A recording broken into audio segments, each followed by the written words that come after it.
어떤 사람이요, 매우 중요한 문서 하나를 발견했습니다. 봤더니 자기 집에 대대로 내려오는 서재가 있었는데 거기에서 책장 뒤편에 이렇게 보니까 어떤 책이 하나 거기 있는 겁니다. 봤더니 300년 전에 그 조상님들 보니까 15대 할아버지예요.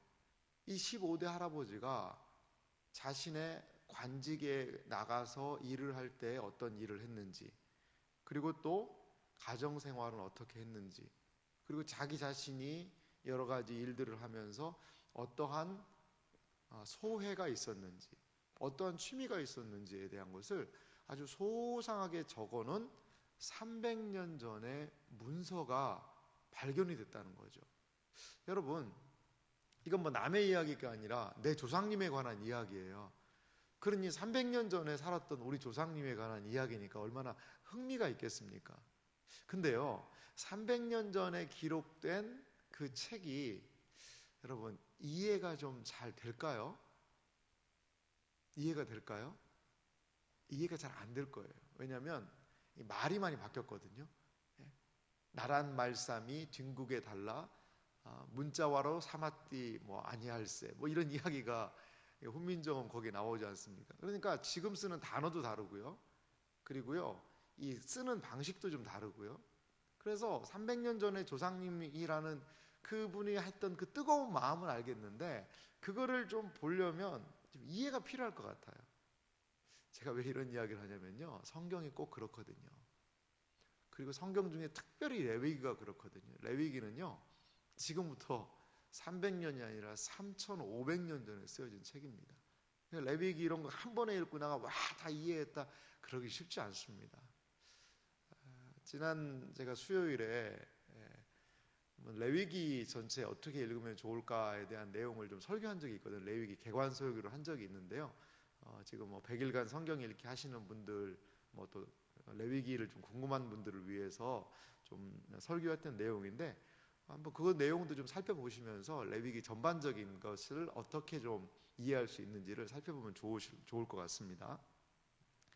여러분, 그 사람을 알려면요, 그 사람의 누군지를 알려면 그 사람이 무슨 일을 하는 사람인지를 보면 됩니다. 그 사람의 정체성은 그 사람의 행동을 통해 드러나게 되어 있죠. 구약 성경은요, 특히 레위기는 이스라엘 백성이 과연 누구냐, 출애굽하지 않습니까? 출애굽에서 이제 시내산 아래에 모여있는 이 백성들을 하나님은 언약을 맺으시고요, 그리고 성막을 짓는 것이 출애굽기의 이야기예요. 그럼 성막을 지었는데 그 성막에서 그럼 과연 무엇을 할 거냐? 성막의 의미는 하나님이 그들과 함께 하시겠다는 거거든요. 너희는 내 백성이라는 거거든요. 그것에 대한 상징으로 하나님이 성막에 임재하셨는데, 그러면 그 성막에서 어떻게 하나님의 백성답게 살 수 있을 것인가를 이야기하는 것이 레위기입니다. 오늘 레위기 1장 1절을 보니까요, 여호와께서 회막에서 모세를 부르시고 라고 이야기를 합니다. 성막이라고도 하고 회막이라고도 하죠. 그 차이는 뭘까요? 성막하면요, 하나님의 임재라는 그게 더 강한 것 같아요. 그리고 우리가 알지만 그 텐트 있지 않습니까? 성막 자체를 이야기하는 데가 많은 것 같습니다. 그러면 회막이라는 것은 이 텐트 자체만이 아니라 거기 뜰까지 모든 것을 포함해서 회막, 모일 수 있는 곳이죠. 제사하고 하나님께 영광을 돌릴 수 있는 그것을 바로 회막이라고 성경이 이야기하는 것 같아요. 회막에서 모세를 부르셨습니다. 이제 건설된 회막에서 무엇을 하냐는 거죠. 제가 회막에 대한 사진을 하나 준비했는데요. 이건 잘 아는 사진이니까요. 로비에도 그 모양이 비치가 되어 있는데, 여기 웃덮개가 있고 지성소와 성소가 있는 곳, 거기를 성막이라고 좀 불러도 좋을 것 같아요. 성막이고요. 전체를 다 거기 앞에 성소가 있고 물두멍이라는 게 있고 앞에 번제단이 있죠. 그 다음에 울타리가 이게 둘러있는 전체를 회막이라고 보아도 좋을 것 같습니다. 오늘 성경 말씀이 이 번제에 대한 이야기가 나오는데요. 번제의 핵심은 앞에 번제단에서 이루어진 일입니다. 번제단에서 그러면 어떠한 일이 이루어지고 어떻게 하나님을 만나는 일이 이루어질 것인가에 대한 것이 오늘 본문의 의미라는 겁니다. 여러분, 이 번제에 대해서 오늘 이렇게 좀 말씀을 읽었는데요. 2절은 이렇게 말씀을 이어서 하고 있습니다. 이스라엘 자손에게 말하여 이르라. 너희 중에서 누구든지 여호와께 예물을 드리려거든 가축 중에서 소나 양으로 예물을 드릴지니라. 여기 2절 말씀을 좀 자세히 보세요. 이 하나님께 제사를 드리는 중요한 방법이 여기에 좀 소개가 되고 있는데요. 누구든지 여호와께 예물이라는 것을 드리려거든 어디에서는 가축 중에서라는 겁니다. 내가 기른 거죠. 산짐승, 물론 뭐 산 비둘기가 뒤에 속해 있습니다만 뭐 노루를 잡아서 사슴을 잡아서 뭐 호랑이를 제가 볼 때 이 호랑이가 얼마나 좋습니까? 호랑이를 번제로 드립니다. 아니요, 그렇게 할 수 없습니다. 가축으로 해야 돼요. 그래서 어떤 가축이냐? 소나 양으로 예물을 드릴지니라.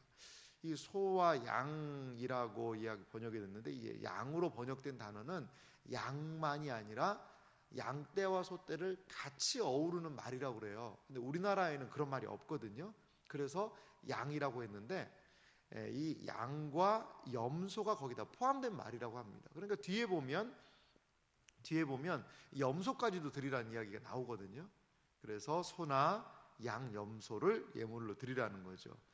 특별히 이 소에 대해서 한번 살펴보면 소를 보면서 제사의 이러한 절차 순서들을 한번 볼게요. 2절 보십시오. 그 예물이 3절 예물이 소의 번제이면 이제 소로 번제를 드리라는 겁니다. 흠 없는 수컷으로 회막 문에서 여호와 앞에 기쁘게 받으시도록 드릴지니라. 이제 번제라는 단어가 나오는데요. 소의 번제다. 소를 이제 번이라는 것은 우리 이제 불태우다라는 단어를 써서 불태우는 제사다 이렇게 표현을 하고 있습니다만 원어의 의미를 보니까 원어에는 뭐 불태우다라는 의미는 없어요. 원어에는 올라라는 단어를 썼더라고요. 올라라는 것은 어떤 의미냐면 올라가다라는 뜻이에요. 이 히브리어하고 우리 한글하고 좀 비슷한 게 하나 발견됐죠. 우리도 올라가다라는 표현을 쓰는데 여기 올라라는 단어가 올라가다라는 뜻이에요. 아마도 이런 표현 아닐까요? 이 번제를 태우지 않습니까? 그럼 그 연기가 이렇게 올라가면 그것이 향기로운 냄새가 된다라는 표현이 있거든요. 그래서 이게 태워서 올라가기 때문에 올라라는 단어를 쓰지 않았는가 이런 생각이 듭니다. 그래서 뭐 영어 성경에도 보면 영어도 단어를 태우는 제사다 이렇게 이야기를 해서 우리와 결혼 좀 같이 하고 있습니다. 자, 이 소를요 하는데 수컷으로 드린다. 흠없는 수컷으로. 여러분 암컷이 더 중요할까요? 수컷이 더 중요할까요? 보면 암컷이 좀 더 젖도 나고요, 새끼도 나올 수 있고요, 비싸고요, 고기도 부드럽대요. 암컷이요. 수컷은요 질기고 그래요. 그런데 왜 하나님이 수컷으로 하라고 그랬을까요? 아마 수컷은 더 힘이 세지 않습니까? 힘이 세니까 더 가장 뭐 좋은 것을 드린다는 그런 의미도 거기 포함되어 있는 것 같아요. 그래서 거의 번제물들을요 수컷을 다 드리는 거거든요. 효용 가치는 사실 암컷이 더 있지만 힘의 상징이요 가장 중심적인 그런 의미로 이제 수컷을 드리라라고 말씀하고 있습니다. 그리고 4절 보면요 이제 제사 드리는 과정이 좀 나오는데요. 그는 번제물의 머리에 안수할지니 그를 위하여 기쁘시게 받으심이 되어 그를 위하여 속죄가 될 것이니라. 여기 보면 4절에요 이제 번제물에 안수를 합니다. 안수를 하는데 이 안수를 한다는 것은요 제물에다가 이 안수를 하는 누가 안수하나 잘 보세요. 그는 누굴까요? 제사 드리는 사람입니다. 제사 드리는 사람이 안수를 합니다. 안수를 해서 하나님께 번제로 드리는데요. 그를 위하여 그 제사 드리는 사람을 위하여 하나님께서 기쁘시게 받으심이 되도록, 하나님께, 그리고 그를 위하여 하나님에게서부터 속죄가 되도록, 이 사람이 하나님에게서부터 용서함을 받도록, 그를 제사 드리는 사람이 하나님께 기쁨으로 받으심이 되고, 그리고 그의 죄가 용서함 받기 위해서 이 번제를 드린다는 겁니다.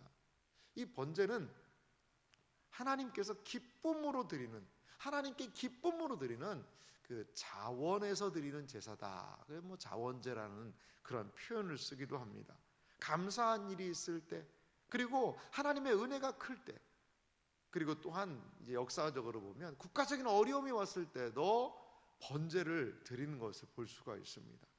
그런데 이 번제는 속죄, 죄를 없이 하는 그러한 효과가 있다라는 겁니다. 자, 우리는 보통 제물을 제사장이 잡는다라는 생각을 합니다. 뭐 끌고 가면 제사장이 다 죽이고 다 이렇게 할 것이다라고 생각을 하는데, 오늘 성경은 그렇게 이야기하진 않아요. 5절 말씀 보실래요? 그는 여호와 앞에서 그 수송아지를 잡을 것이요. 그가 누굴까요? 좀 더 읽어보면 나옵니다. 아론의 자손 제사장들은 그 피를 가져다가 회막 문 앞 제단 사방에 뿌릴 것이며, 그는 제사를 드리는 사람이에요. 제사장이 아닙니다. 제사를 드리는 그 사람이 자기가 끌고 온 그 소를요 잡는다는 거죠. 그러면 아론의 제사장은요, 아론 자손의 제사장은 피를 가져다가 회막 문 앞 제단의 사방에, 좀 전에 살펴봤던 그 제단에 뿌립니다. 6절 보십시오. 그는 또 그 번제물에 가죽을 벗기고 각을 들 것이죠. 그는 누굴까요? 제사를 드리는 사람입니다. 제사를 드리는 사람이 가죽을 벗기고 각을 뜹니다. 7절, 제사장 아론의 자손들은 제단 위에 불을 붙이고 불 위에 나무를 버려놓고, 8절, 아론 자손의 제사장은, 이 제사장은 무엇을 하는지를 명확하게 이야기합니다. 그 뜬 각과 머리와 기름을 제단 위의 불 위에 있는 나무에 벌려 놓을 것이며. 이미지를 좀 몇 개 하나 준비해 봤는데요. 아마 이런 부분이지 않을까요? 도축하는 그런 과정입니다. 지금 하얀 걸 입은 거는 제사장의 모습이고, 그리고 다른 사람은, 다른 옷을 입은 사람은 아마도 제사를 드리러 온 사람 같아요. 그걸 좀 표현을 하고 있습니다. 이렇게 도축을 해서 피를 다 받고 제거를 합니다.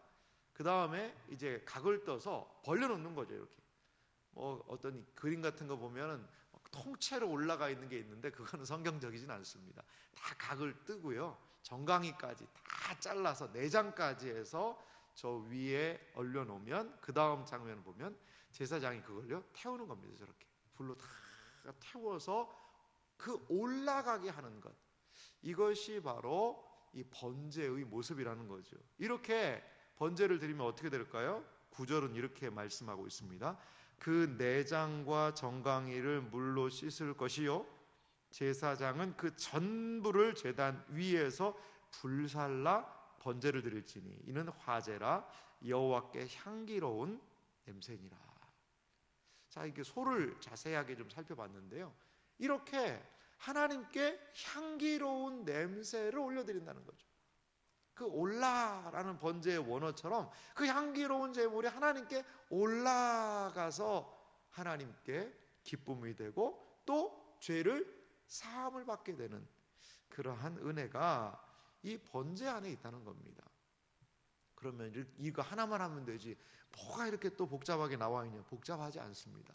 10절에 보면요, 만일 그 예물이 가축대의 양이나 염소의 번제이면 흠없는 수컷으로 드릴지니. 이제 다음은 소가 아니라요, 무엇으로 드리는 거죠? 양이나 염소로 드리는 그 과정입니다. 똑같아요. 13절 보면요, 그 내장과 정강이를 물로 씻을 것이요, 제사장은 그 전부를 가져다가 제단 위에서 불살라 번제를 드릴지니 이는 화제라. 이 화제라는 단어는요, 어떤 의미냐면 그냥 태운다는 겁니다. 불을 사용한 제사가 화제라는 겁니다. 화제라 여호와께 향기로운 냄새니라. 소를 드리는 거나 양이나 염소를 드리는 거나 똑같아요. 하나님께 향기로운 예물이에요. 근데 14절이 또 왜 등장을 하냐? 14절 보십시오. 만일 여호와께 드리는 예물이 새의 번제이면 산비둘기나 집비둘기 새끼로 예물을 드릴 것이요. 이제 뭐로 제사를 드려요? 이 새로 제사를 드린다는 거죠. 이 닭이 아닙니다. 비둘기입니다. 근데 집에서 키우는 비둘기는 새끼로, 그리고 산비둘기, 산에서 잡은 걸로. 이 집비둘기나 집비둘기는 왜 새끼로 했을까? 이런 얘기를 하는데, 뭐 큰 집비둘기는 맛이 없다고 그래요. 그래서 우리식으로 얘기하면 우리는 뭐 닭도 영계라는 건 표현이 있지 않습니까? 집에서 기르는 것 중에 막 태어난 그런 새끼가 아니고요. 어느 정도 참 가장 맛있을 때, 좋을 때 그때 드리는 것이 집비둘기 새끼 아닐까? 이렇게 생각을 하고 있습니다. 그런데요, 새를 드릴 때는요, 제사자하고 제사장이 왔다 갔다 하지 않습니다. 제사장이 다 합니다. 제사장이 그 새를 받아서, 그리고 그 새의 모든 것들을 정리해서 이렇게 불살라 드리는 거죠. 17절 말씀 보실래요? 또 그 날개 자리에서 그 몸을 찢되, 아주 찢지 말고 제사장이 그것을 제단 위에 불 위에 있는 나무 위에서 불살라 번제를 드릴지니 이는 화제라 여호와께 향기로운 냄새니라. 자, 소나 양이나 염소나 비둘기나 마지막 단어가 똑같아요. 여호와께 향기로운 냄새니라. 하나님이 받으시는 것은 똑같다는 겁니다. 똑같다는 거예요. 여러분, 이것이 무엇을 얘기하는 걸까요? 소를 드릴 수 있는 사람이 있겠죠. 제가 소 가격이 한 얼마나 되나 작년 조사 자료든데 봤더니요, 한 600kg 정도가 이제 소의 기준이더라고요. 한 60만 원 정도 하더라고요. 소 한 마리가, 암컷 한 마리가. 그런데 뭐 양은 우리가 문화권 아니니까 돼지 한 마리 얼마야 되니까 한 50만 원 정도 하더라고요. 돼지 한 110kg가 기준이더라고요. 보니까요. 돼지 한 마리가 한 50만 원 합니다.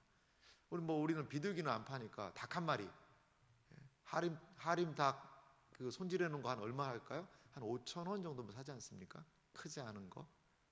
여러분, 이 닭에서요, 5천 원짜리 닭이랑 뭐 만약에 한 500만 원이라고 소가 그러면요, 1000배 차이입니다. 1000배 차이, 가격으로 하면 1000배 차이. 근데 1000배 차이가 나도 하나님이 똑같이 받으시겠다는 거예요. 부유한 사람의 소도 받으시고, 그냥 보편적인 사람의 양도 받으시고, 가난한 사람의 드릴 게 없으면 비둘기도 똑같이 받아주시겠다. 과부의 두 랩돈이 생각나지 않습니까? 하나님이 똑같이 받으시는 거예요. 여기 제사장이 비둘기를 해서 이게 날개를 이렇게 탁 몸을 찢는다는 그런 표현이 있는데요. 랍비들은 그런 얘기를 한다고 그래요. 그렇게 해서 이게 뭐냐면, 그렇게 쫙 벌려놓으면요, 보통 크기보다 한 3배가 더 커 보인다는 거예요. 그 사람의 자존심을 살려준다는 거죠. 그냥 뭐 요만하게 다 뭉쳐가지고 이렇게 놓는 게 아니라 그걸 쫙 벌려서 그래도 내가 이렇게 드렸습니다라는 거. 물론 뭐 그렇다고 이게 더 막 확 커지는 건 아니겠지만 그 제사 드리는 사람의 마음을 헤아리는 모습은 아닐까. 참 하나님이 세심하신 것 같아요. 이건요, 모세의 말도 아니고 다 하나님의 말씀입니다. 레위기만큼 하나님의 말씀이 많이 기록된 성경이 없어요. 레위기는요, 이러한 방법을 통하여서 하나님과 그 백성이 예배드리고 제사드리고 함께 하나님의 교제의 자리로 나아가자는 하나님의 은혜의 초청입니다. 레위기 한 달 동안 좀 볼 텐데요, 이 말씀 가운데 하나님께서 우리를 만나시기 원하시는 그 하나님의 마음과 열심이 우리 가운데 경험되어지는 놀라운 은혜의 시간이 되시기를 주님의 이름으로 소망합니다.